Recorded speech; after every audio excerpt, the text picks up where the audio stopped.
On December 6th, President Trump's words shook the world.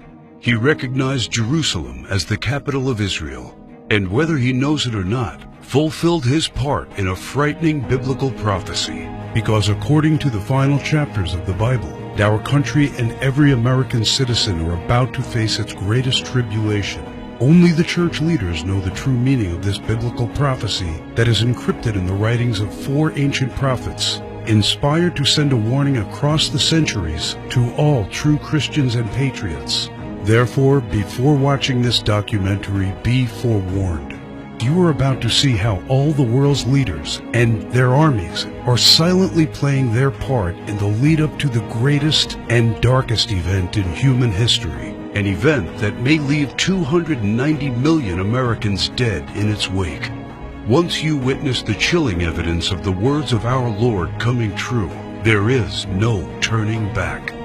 It will simply be impossible for you to go about your daily life like you used to, before knowing the truth. But take comfort, for it is God's will that you are here now, so that you may have the time to prepare, and maybe grant you salvation from all the wickedness of our times. And if you're feeling skeptical right now, let me ask you one question. Who would have thought 70 years ago that the Jewish people would have a country to call their own? Only those who read Ezekiel chapter 37. That is what the prophet wrote 2,700 years ago. The hand of the Lord was on me, and set me in the middle of a valley. It was full of bones. Then he said to me, "These bones are the people of Israel, my people. I will take the Israelites out of the nations where they have gone. I will gather them from all around and bring them back into their own land. I will make them one nation in the land on the mountains of Israel." Word by word, the prophecy made by Ezekiel came true. In 1947, the nation of Israel was born after the horror of the Holocaust, symbolized by the Valley of Bones. Scattered for more than 2,000 years, the Jewish people come from all over the world into this new state and made it an economic and military power. Yet, it was not whole. Israel needed Jerusalem to become its rightful capital again, and that only happened with the support of President Trump. However, to the north of Israel, other biblical prophecies have come true. The prophets Isaiah and Jeremiah write about this Syrian civil war. This is what the prophet Isaiah says: "Damascus will no longer be a city, but will become a heap of ruins." And these are the words of Jeremiah: "Damascus has become feeble. She has turned to flee, and panic has gripped her. Anguish and pain have seized her. Surely her young men will fall in the streets." For 5,000 years, the capital city of Syria stood as one of the oldest and most prosperous cities in the world. But the civil war began in 2011 and turned it into a ruin. Not only do the prophets talk about the war, but also the refugee crisis and the deaths of its men fighting for one side or the other. The army of Syrian dictator Bashar al-Assad has been fighting the rebels backed by the United States, Israel, Turkey, Jordan, and Saudi Arabia, and ISIS terrorists. In 2015, Bashar al-Assad was at the brink of total defeat. Yet exactly at that time, another biblical prophecy was fulfilled. Ezekiel 38 tells of Russia coming to the border of Israel. The word of the Lord came to me: "Son of man, set your face against Gog of the land of Magog. I will turn you around, put hooks in your jaws, and bring you out with your army. In the latter years you will come into the land of those brought back from the sword, and gathered from many people on the mountains of Israel." One only has to look at the map of the world as it was known at the time of the prophet to understand. To the north of the Caspian Sea, we find the people known as Magog, inhabiting the land known as Rosh. Over time, the ancient name of Rosh became current-day Russia. Twice, Ezekiel says that Magog will bring his armies from the extreme north to the border of Israel. None other than President Ronald Reagan, a devout Christian, said many times he truly believed Russia to be Magog according to Ezekiel. What about the word Gog? Bible scholars agree that the word Gog is not an actual name, but a title. He is the ruler of the land of Magog, like a king or a czar. Ezekiel clearly says that Russia will come to the mountains of Israel in the latter years. This happened in September 2015 and never before. For the first time in history, the Russian Army, Navy, and Air Force became involved in a war in the Middle East. According to Ezekiel, Magog's armies has several allies: Persia, Cush, and Gomer and Togarmah. Iran has been known as Persia for much of its history, during the time of the prophets and beyond. Right now, Iranian troops are on the ground in Syria, fighting side by side with the Russians and the forces loyal to the regime of Bashar al-Assad. Put and Cush are the ancient names of Libya and Egypt. Egypt and Libya both suffered civil wars, and the new leadership is very friendly to the Russians. But the greatest surprise is the land known to Ezekiel as Gomer and Togarmah. The historian Flavius Josephus references Togarmah and Gomer as the people that lived on the territory of present-day Turkey. In fact, Turkish history books identify these tribes as living on their land at the time of the prophets. 3 years ago, Turkey was a strong NATO ally, but everything changed after the failed coup attempt in 2016. Now, Turkey has become increasingly hostile to NATO and the United States. It forced NATO to remove forces from its bases. It's buying weapons from Russia. It fully condemned the idea of Jerusalem becoming the capital of Israel. And in fact, right now, the Turkish army is in Syria, fighting to defeat the enemies of the Syrian dictator. The End Times Alliance, prophesied in the first verses of Ezekiel chapter 38, has already been formed. Never in the history of mankind has there been an alliance between Russia, Iran, and Turkey. Now, one final prophecy needs to be fulfilled before the start of World War III. We saw how Jeremiah predicted the destruction of Damascus in chapter 49, but there is one more thing he wrote about that has not happened yet. And I will kindle a fire in the wall of Damascus, and it shall consume the palaces of Ben-Hadad.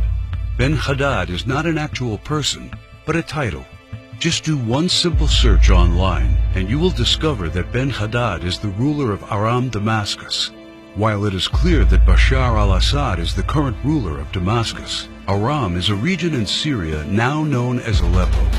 The city of Aleppo was just recently recaptured by the regime of Syrian President Bashar al-Assad with the help of Iran and Russia. And Jeremiah says that soon his palace will be burning. How does this happen? Look no further than the headlines of recent months, and you see time and time again Israel calling for the assassination of the Syrian dictator. Isaiah also writes about the end of Syria's dictator.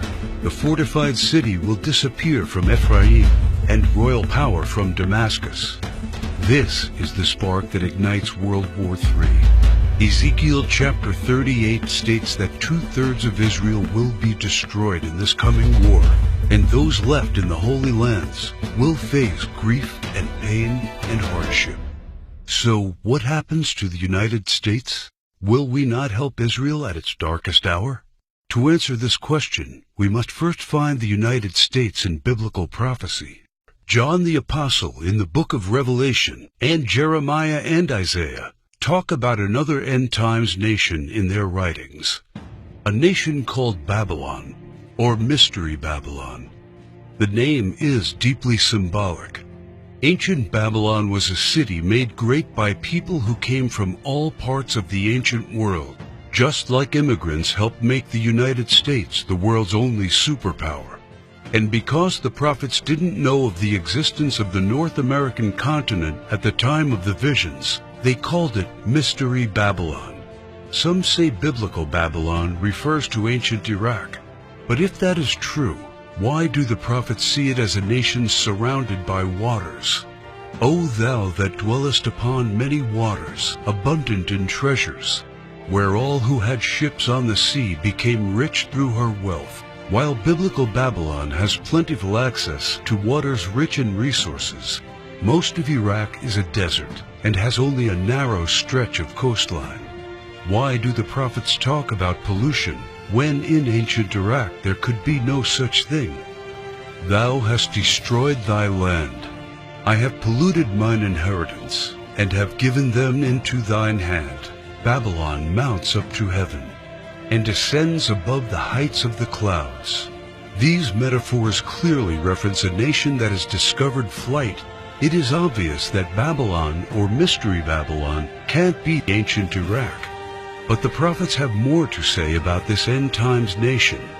Babylon is hailed as a queen among nations, the lady of kingdoms. According to the prophets, Babylon reigneth over the kings of the earth. It is the praise of the entire earth, and an astonishment among the nations. It is a place of great riches, and the merchants of the earth are waxed rich through the abundance of her delicacies. In fact, the prophets say clearly that should something happen to Babylon, all worldwide trade would stop. The merchants of the earth will weep and mourn over her, because no one buys their cargoes anymore. It is the #1 military power, and it's called the hammer of the whole earth. Isaiah in verse 18, chapter 2, talks about how Babylon's beginning would be unique and awe-inspiring. America was created out of the former British colonies, a nation made out of many states just like the prophets foretold. Our ancestors were the first British colonists, and we speak their language. That's the reason why Jeremiah sees England like a mother to the U.S., according to verse 50, chapter 12. More so, the prophets talk about the lion that is on the sigil of the mother of Babylon. England uses the lion as its royal symbol. The last crew the prophets left us is incredibly accurate. The scripture often refers to Babylon as a woman. According to the book of Revelations, she sits atop water and has a golden cup in her right hand and a crown of 7 rays on her head. And the woman which thou sawest in that great city, which reigneth over the kings of the earth. The United Nations, in theory, reigns over all the kings of the earth, and is situated in New York, the great city where you can see the Statue of Liberty. The statue is the most well-known landmark in the U.S., and the symbol of Babylon the prophets are referring to in their clues.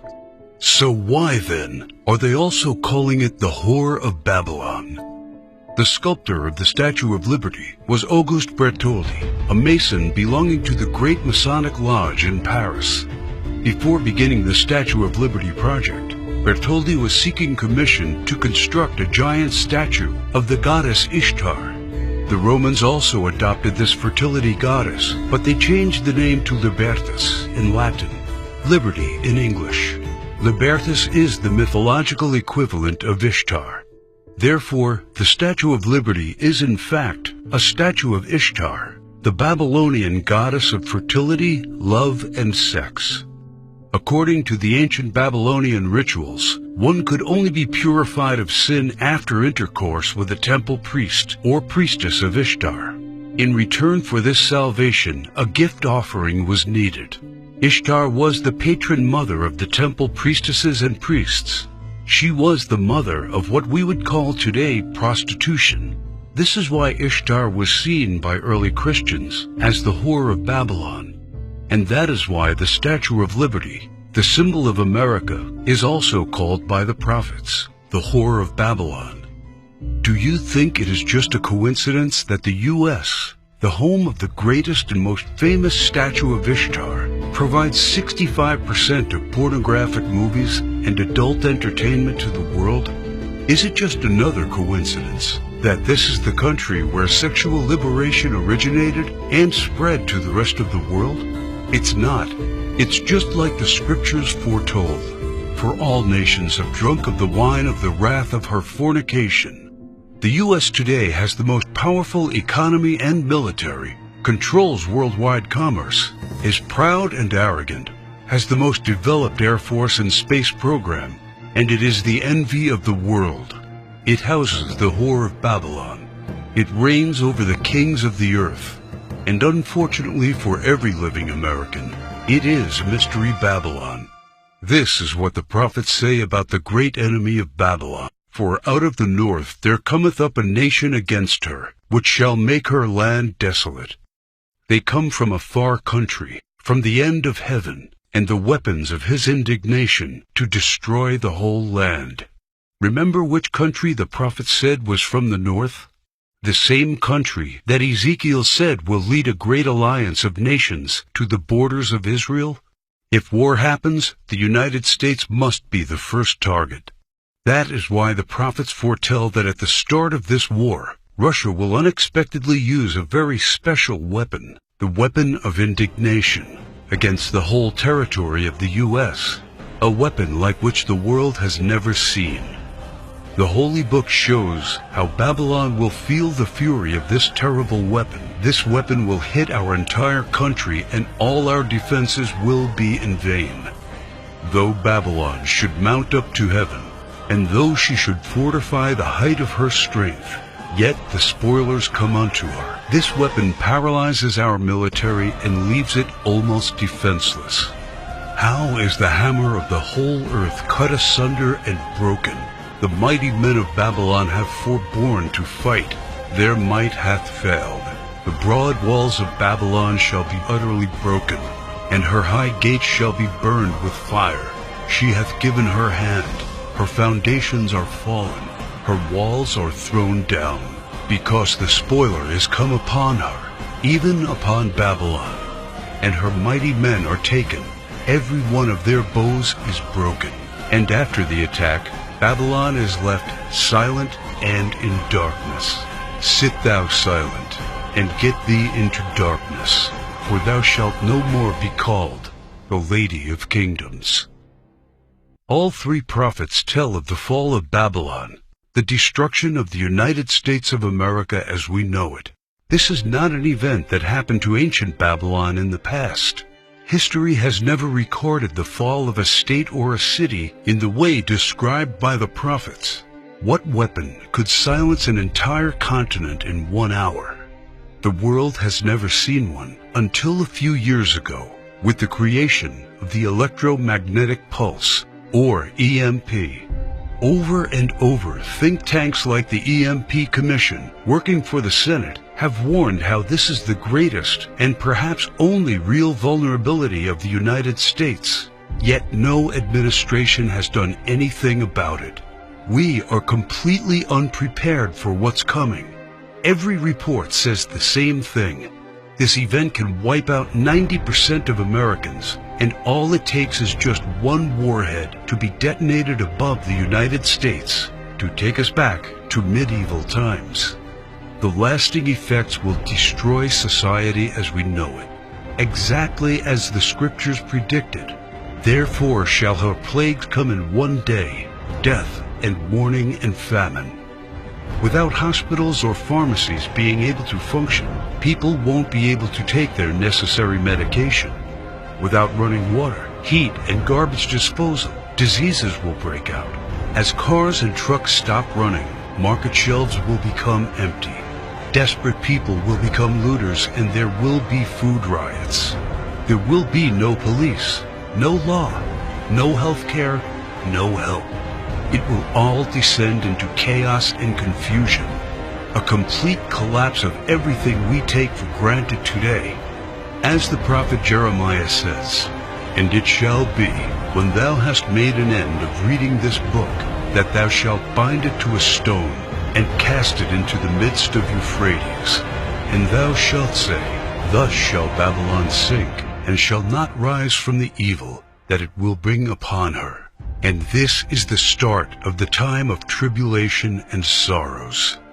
For then shall be a great tribulation, such as was not since the beginning of the world to this time, no, nor ever shall be."